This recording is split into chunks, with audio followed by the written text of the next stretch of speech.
ನಮಸ್ಕಾರ. ಪ್ರಜಾರಾಜ್ಯ ಕನ್ನಡ ನ್ಯೂಸ್ಗೆ ಸ್ವಾಗತ. ನಾನು ರಾಮಗೌಡ ಪಾಟೀಲ್. ಮುಂದಿನ ಮುಖ್ಯಮಂತ್ರಿ ಡಿಕೆ ಶಿವಕುಮಾರ್ ಅವರಿಗೆ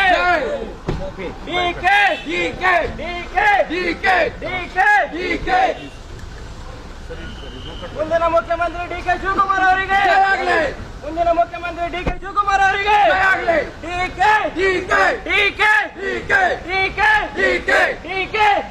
ಕರ್ನಾಟಕ ಟ್ರಬಲ್ ಶೂಟರ್ ಡಿಕೆ ಶಿವಕುಮಾರ್ ಅವರಿಗೆ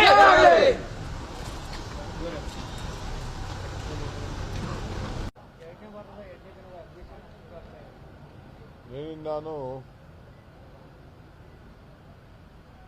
ಅಸೆಂಬ್ಲಿಗೆ ಬರೋಕ್ಕಾಗಲಿಲ್ಲ. ನೇರವಾಗಿ ನಾನು ನಮ್ಮ ಕಾಂಗ್ರೆಸ್ ಅಧ್ಯಕ್ಷರು ದೆಹಲಿಯಿಂದ ನೇರವಾಗಿ ದಾವಣಗೆರೆಗೆ ಹೋಗಬೇಕಾಗಿತ್ತು. ಅಸೆಂಬ್ಲಿಯಲ್ಲಿ ಅವರ ಸಾನು ಶಿವಶಂಕರಪ್ಪ ಒಬ್ಬ ಹಿರಿಯ ರಾಜಕಾರಣಿ, 95 ವರ್ಷ ತುಂಬ ಜೀವನವನ್ನು ನಡೆಸಿ 3 ತಿಂಗಳವರೆಗೂ ಕೂಡ ನಮ್ಮ ಜೊತೆ ಬಹಳ ಲವಲವಿಕೆಯಿಂದ ಅನೇಕ ಮಾರ್ಗದರ್ಶನವನ್ನು ಕೊಟ್ಕೊಂಡು ಬರ್ತಾಯಿದ್ರು.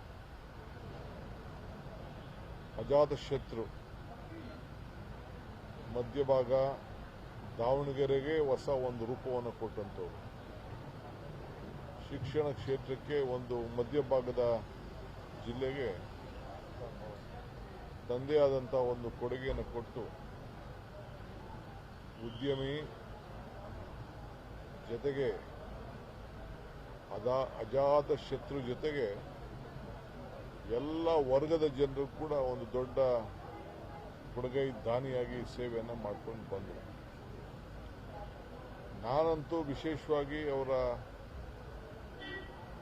ಕೋವಿಡ್ ಬಂದಂಥ ಸಂದರ್ಭದಲ್ಲಿ ತೆಗೆದುಕೊಂಡಂಥ ದಿಟ್ಟ ತೀರ್ಮಾನ, ಸರ್ಕಾರ ಕೊಡೋಕ್ಕಾಗದೆ ಹೋದಾಗ ಸರ್ಕಾರಕ್ಕಿಂತ ಮುಂಚಿತವಾಗಿ ಇಡೀ ದಾವಣಗೆರೆಗೆ ಉಚಿತವಾಗಿ ಲಸಿಕೆಯನ್ನು ಕೊಟ್ಟು ವ್ಯಾಕ್ಸಿನೇಷನ್ ಕೊಟ್ಟು ಇಡೀ ಭಾರತಕ್ಕೆ ಒಂದು ಮಾದರಿಯಾಗಿದ್ದರು ಅನ್ನೋದನ್ನು ನನಗೆ ಹೇಳಲಿಕ್ಕೆ ಭಾಳ ಸಂತೋಷ ಆಗ್ತದೆ.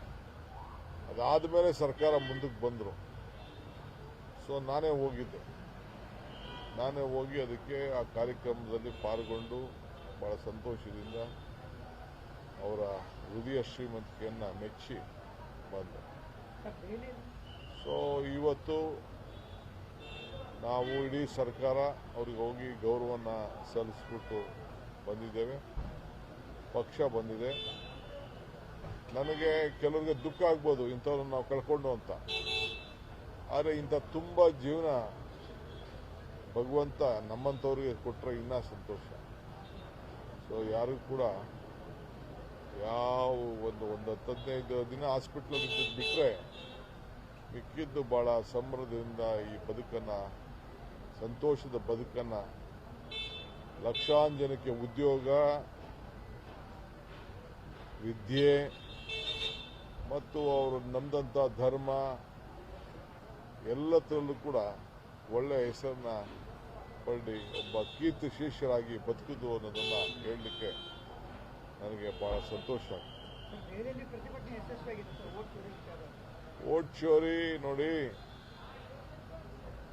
ಒಂದು ಗಮನಿಸಬೇಕು, ನಮ್ಮಲ್ಲಿ 4,000 ಜನ ಅಷ್ಟು ಬಂದಿದ್ರು.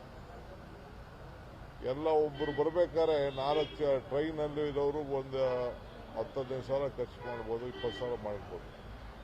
ಫ್ಲೈಟಲ್ಲೇ 1,000 ಜನ ಬಂದಿದ್ರು. ಒಬ್ಬೊಬ್ರು 55 ಸಾವಿರ ಖರ್ಚು ಮಾಡ್ಕೊಂಡು ಬಂದಿದ್ರು. ಪಾಪ ಅವ್ರು ಯಾರಿಗೂ ಅಧಿಕಾರನೇ ಕೊಟ್ಟಿಲ್ಲ ನಾವು.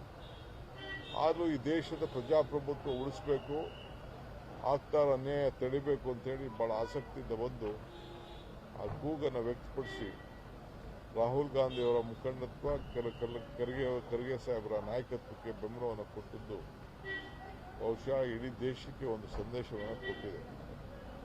ಪ್ರಿಯಾಂಕಾ ಗಾಂಧಿಯವರು ಮತ್ತೆ ವೋಟ್ ಬ್ಯಾಲೆಟ್ಗೆ ಹೋಗಬೇಕು, ಅದರ ಮುಖಾಂತರ ಎಲೆಕ್ಷನ್ ನಡೆಸಿ ಆಮೇಲೆ ಗೊತ್ತಾಗ್ತದೆ ಅಂತ ಕೂಡ ಸಂದೇಶವನ್ನು ಕೊಟ್ಟಿದ್ದಾರೆ.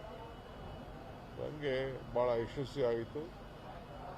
ಮೂಲೆಯಿಂದ ಬಂದಂಥ ಎಲ್ಲ ಕರ್ನಾಟಕದ ಎಲ್ಲ ಕಾರ್ಯಕರ್ತರಿಗೆ, ಮುಖಂಡರುಗಳಿಗೆ, ಪಕ್ಷದ ಪರವಾಗಿ ಅವರೆಲ್ಲ ನಾನು ಅಭಿನಂದಿಸ್ತೇನೆ. ರಾಹುಲ್ ಗಾಂಧಿ ಅವರು ಸೋನಿಯಾ ಗಾಂಧಿ ಅವರು ಭೇಟಿ ಎಲ್ಲ ನೋಡಿದ್ರ ನೀವೆಲ್ಲ ಭಾವಚಿತ್ರಗಳು ಫೋಟೋಗಳು ಕುಶಲ ವಿಚಾರಿಸೋದು ಎಲ್ಲ ನೋಡಿದ್ರು